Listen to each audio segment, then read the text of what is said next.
She was literally trapped in China for 30 years before coming back to America and when she brought me with her. Right. Welcome to the Immigrant Experience in America, an immigrant human library, where we amplify and humanize the experiences of immigrants in the United States and around the world.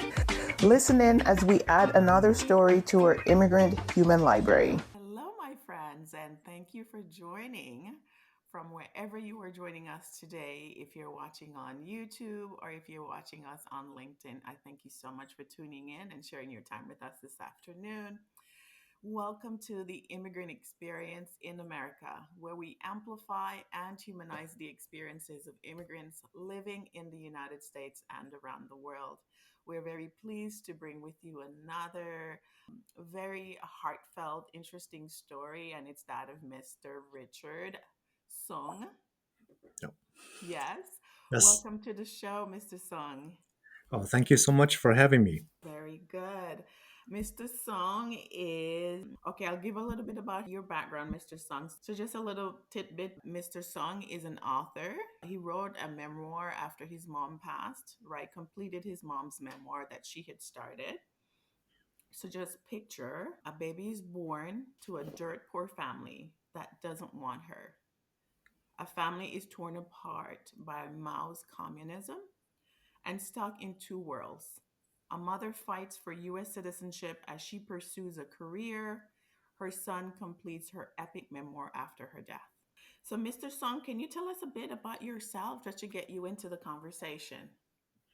Yes. So I guess I was born in China in the mid 1960s, or perhaps more accurately at the onset of Mao's proletarian cultural revolution.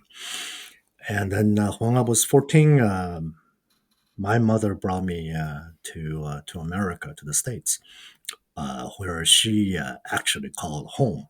Uh, and so I've been in this country for the past, I guess, 45 years or so or more. And I'm very grateful and incredibly fortunate. I was able to pursue a career teaching organic chemistry and medicinal chemistry for a better part of 3 decades before I retired a couple of years ago, in part to to complete my mother's memoir.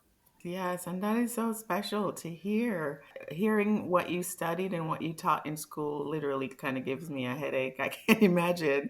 But you did it for 30 years, so I imagine it's something that you're very good at. Wow, congratulations. No, thank you.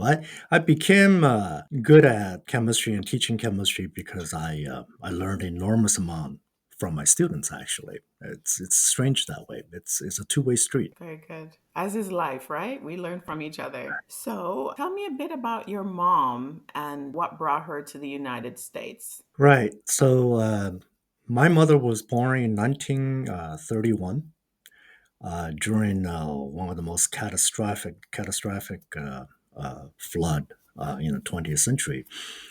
She was born again into a this dirt poor farmer's family, and in a town nestled, I guess, on the northern banks of this river called Yangtze River. And then so the Yangtze River near her town is about a mile or 2 mile wide, but during the flood it became like a 20 mile wide, so it wiped out a lot of people. And her biological parents couldn't afford to add another mouth to feed, so they were uh, looking for milk for her. And they heard these American medical missionaries on the southern bank or directly across the river were setting up these refugee camps. And so they took so I guess her biological mother took her to the camp and then pleaded this American medical missionary couple to adopt my mother. So my mother was adopted by American missionaries at the age of I guess 10 or 11 months old, not quite 1 year old. And so she had a wonderful childhood living in surrounded by Americans. And then she was also able to live in the States, in America, Yonkers, New York, during World War II. Before they returned to China, well, they meaning my American grandparents took her back to China because they wanted to continue their missionary work. They were also medical doctors, right? So then the Korean War started in 1950. My American grandparents were driven out of China overnight, and my mother couldn't make it back to America with them. So she was literally trapped in China for 30 years before coming back to America and when she brought me with her. Right. Wow, that must have been traumatic for her. Yes, she was 19 years old. She was a freshman in an English speaking college about 300 miles away. And so she couldn't make it back in time and to leave with her parents. So she never saw her American parents again. They never saw each other again after at that. Yeah, so my American grandparents they passed away in late 1950s and early 1960s, respectively. Wow, Mm. I can imagine the heartbreak. Can you tell me, like, what did she say was her experience? Did she talk about it a lot, or she wrote about it, as you have learned Yeah, since? so right. I think when I was 19, I thought I was old enough to know everything. But now I'm 60. I look back on when I was 19, I probably did know a lot, but I also at the same time I knew next to nothing. Right. So you're still a kid. So she was a freshman in college. Her parents were gone, and that's her family, her world. Right. And yeah, so I think she struggled immensely during those first few years living in China. And the worst part was that she was raised by Americans, so English was her literally her native language, and she was surrounded by Westerners, Western missionaries. And of course, she lived in Yonkers, New York during World War II, and that pretty much affirmed her identity as American. Right? So once she was trapped in China, her Chinese was actually terrible. She had very little knowledge of Chinese history and some, but not nearly enough. Even in English speaking school, a lot of subjects were taught in Chinese, so she struggled terribly. And then her parents were gone. And so yeah, so it was a very difficult period for her, and that changed her personality and turned her into a very different person, of course. And of course, she met my father, and that was a saving grace, one of the many saving graces she had. And of course, he was born and raised as a Chinese, and did a wonderful job of helping her out transitioning essentially as a foreigner in her own birth country. Wow, that must have been interesting at 19 to lose your parents because they were fleeing a new form of government and not being able to go back home with them. I can only Right. imagine. Why did she decide to tell her story? That was interesting. So I guess my American side of heritage, right, produced many authors and poets, and so when they rekindled with her in 1980, they were listening to her stories, and immediately their reaction was, "Oh, you got to put this all of this down on a piece of paper and publish it in a book." And I guess she struggled a little bit, wondering, what's there to tell, right? Everyone's life is book worthy, but not necessarily everyone will sit down and dredging up the past and try to write a book about it. And so, who will be reading this book that she was encouraged to write? And ultimately, what convinced her was that she recognized that she was a very ordinary human being, but she had a extraordinary life, very unordinary life, I guess. And during that process, during her lifetime, she encountered many extraordinary human beings, starting from her adopted American parents. And I alluded to my father also, right? Was one of those people. And she wanted to write a book to remember these people and honoring these people. Yes, and I'm wondering then, what was life like after the change of the government, right? The communism happened and so forth, before she reconnected with her American family. What was life like for her? And you were born there, right? You said you Yes, came I to the US was. at 14. Yes, I was born there because she was trapped in China. Yeah, so there was sort of a mixed bag of, uh, I guess, luck and hardship. Right. So after communist army swept through southern part of China and took over the China, drove the I guess at the time Chinese government was called Republican Nationalist. They were driven to now today Taiwan, right? And they were actually very cautiously what they wanted to do, and so they even allowed my American grandparents, to stay to keep the hospital that they had built decades earlier, keep it open, functional. Of course, everyone needs a competent doctor, right? A physician, a surgeon, which American grandfather was a surgeon. And so that was how they didn't my grandparents didn't leave, right, until Korean War 1950, and that was a proxy war between America and China. So then suddenly anti-American fervor was at all-time high, and so they had to flee, right? And so again, my mother was trapped. But once she was trapped, she was in college and was trying to decide what she wanted to do, right? What major she's gonna, and she was really bad in organic chemistry, actually, that she confessed in her book. And but yet, China needed the new communist government recognized they really needed teachers. That's one profession, and the others physicians, and especially with the ongoing Korean War, they needed physicians. And so they suddenly group all these college kids into two groups. One is pursuing profession of teaching. The other is pursuing profession, medical profession.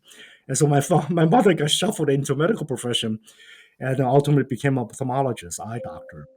And they were able to waive all the tuitions, and she was able to actually get an education.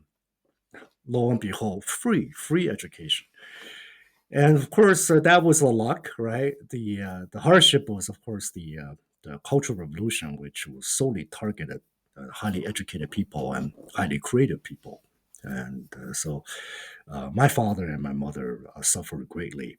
And not to mention my mother's religious and Western or American background, upbringing, and also lived in America.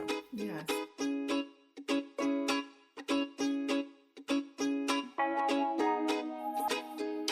So, for those who are listening, I can imagine them wondering, okay, can you spell it out a little bit more, like the regime's ideal against people who are educated, creative, and so forth? What was the perspective at the time? Yeah, so it's I will try to do my best. It's a really long story, and I guess China, the communist government, uh, post 1949, that was when they took over the country, had all the good intention to rebuild the country, right? Because China was impoverished by wars, just nonstop wars, and and and also the Western domination, colonialism.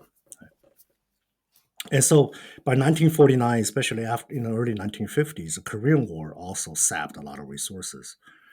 And so they want to rebuild the country and rebuild the nation and make China strong again. Right? And but they miscalculated, made a series of terrible economic mistakes, policy, implemented a series wrong economic policies, and that led to one of the worst man-made famines known to history of mankind or people kind. And millions of people died between late 1950s and 1960s, early 1960s. And so China was in a very terrible shape. And so where did the Cultural Revolution come in?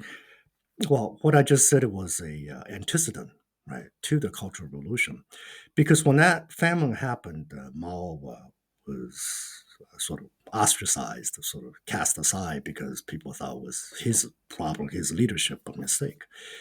But little known that he was actually trying to plot a comeback. So Cultural Revolution started in 1965 or 66, depending on when people start counting. It was really a political struggle at the highest level, right? and it was Mao was trying to recapture the power, leadership of the country, consolidate the power solely into his own hand, and ostracizing the political adversaries, right? But it turned into a chaotic movement. Was necessary because if when you want to have a coup, the best way to have a coup is essentially create a chaos. But the chaos he created was to have these hundreds and thousands of millions, actually, teenagers take all the matters to the street. And so they started to pillaging and burning anything that's related to culture, to arts, to knowledge. And that created a smoke screen for what Mao wanted to do. But that wasn't quite enough because you can't just blame the atrocities of 1950s, 60s to a couple of political adversaries. So he decided to place the blame onto people who have the essentially have the most highly educated people have the knowledge and blaming them for giving him the wrong advice about how to rebuild a nation. So my father was decade earlier, criticized some of those economic policies. He was actually a very well-known agronomist. He at the time in 1950s he was already assistant professor and director of a research institute. And so, because of his criticism spoken a decade earlier, so he was sent to jail right away in 1965, 66. Right? Because again, not only to ostracize these political leaders, adversaries at the highest level, but also placing blames on hundreds and thousands of these highly educated people, engineers and professors and doctors. And so, yeah, so then it just went on. It was just a bloody mess, right?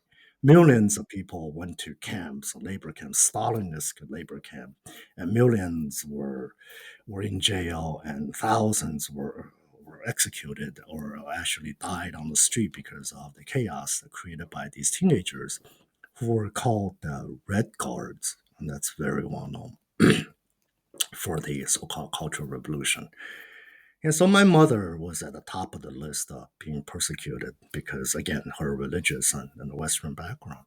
But again, the hardship and the luck, they need physicians.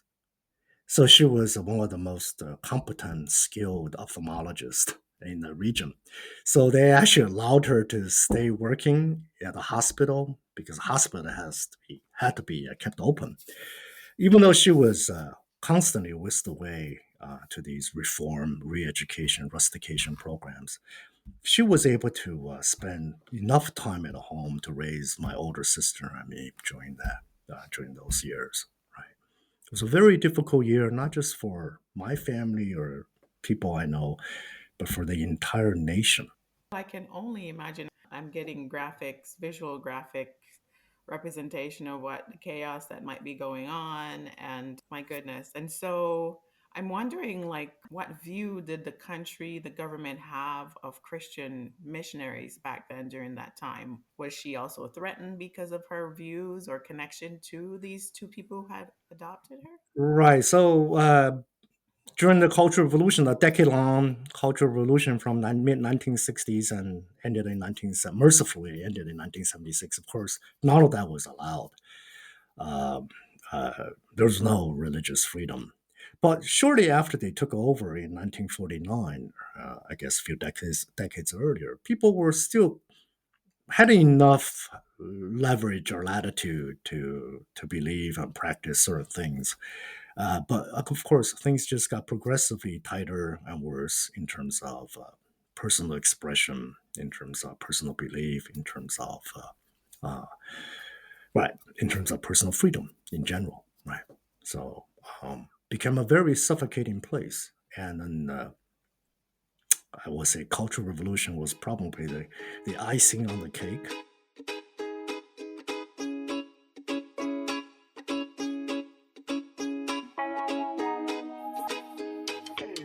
you Uh, have any memories of the 14 years you were there, but during that season? uh, a lot, and thanks to my mother, and she drudged up my past, and then I had to go drudging up my own past to complete her memoir. During this writing process, I traveled to China many times. I actually interviewed dozens of people who had more stories they can tell me during the era. Not just the Cultural Revolution era, but the era before that, in 1950s and 60s. I interviewed my father also, who told me many stories, and that was necessary because even though I had my own memories, but I was definitely too young to know the gravity of the situation and what was going on around me. I mean, I could sense the dire the dire strait, but I wouldn't know because it would seem to me as a kid everyone around me was poor, was hungry, and essentially those 3 decades of Mao, I guess Mao's regime really sapped the country. So I'm wondering, okay, she's allowed to practice because she's very skilled. How then does she get the opportunity to leave and reconnect with her family? And prior to that, I'm wondering, what was it like being separated from your adopted parents? And then it sounds like she never got to see them again before they passed. Yes, so again, a mixture of hardships and then these fortunate events or luck.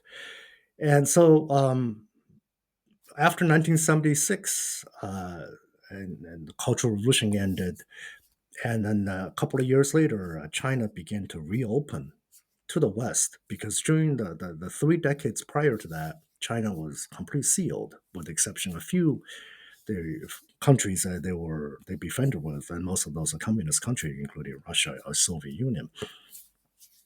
But once they reopened to the West, including America, and the Westerners, Americans just flooded in because they were so curious of what happened behind the forbidden walls, right, for Mm. the 3 decades.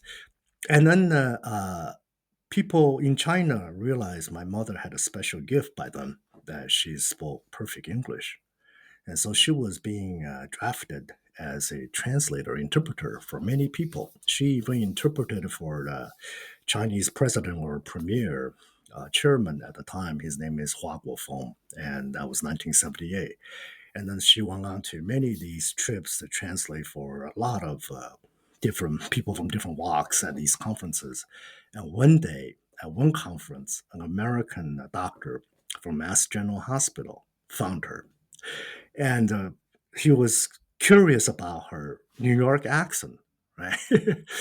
And then try to figure out her story, and then he was so into history because my mother's life littered with historical events, and so he came back to America and tracked down, I guess, my American side of family, and began to look for opportunities for my mother to immigrate or to come out to return to the U.S. And that's how we got out. And then that was what late 1970s, early 1980s.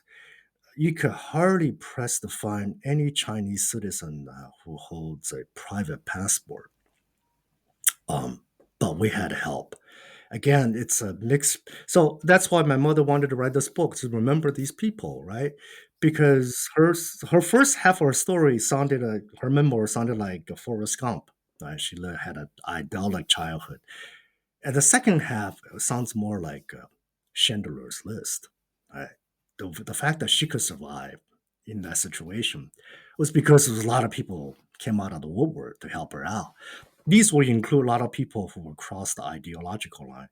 So there were two very high ranking communist officials. Granted, my mother saved their eyes. But they found my mother's story also very interesting. And they were the people that recognized to rebuild China, you need a highly skilled people. So they were technically pretty much looked out for my father and my mom. And so they were the one that helped us to get a private passport. And with the visa coming from Mass General Hospital and then the private passport, we were able to leave China. Fleeing China is a harsh word, but leaving China, I guess, legally in 1980. And I'm still looking for someone of my age who left China around that time. I was a probably one of the very few teenagers who left China around that period, shortly after China reopened to the West. Join us again next time for part 2 of this episode. We thank our listeners around the world, and we appreciate your continued support as we build our human library. Please remember to give us a 5-star review, subscribe, and share with your friends, family, and circle of influence.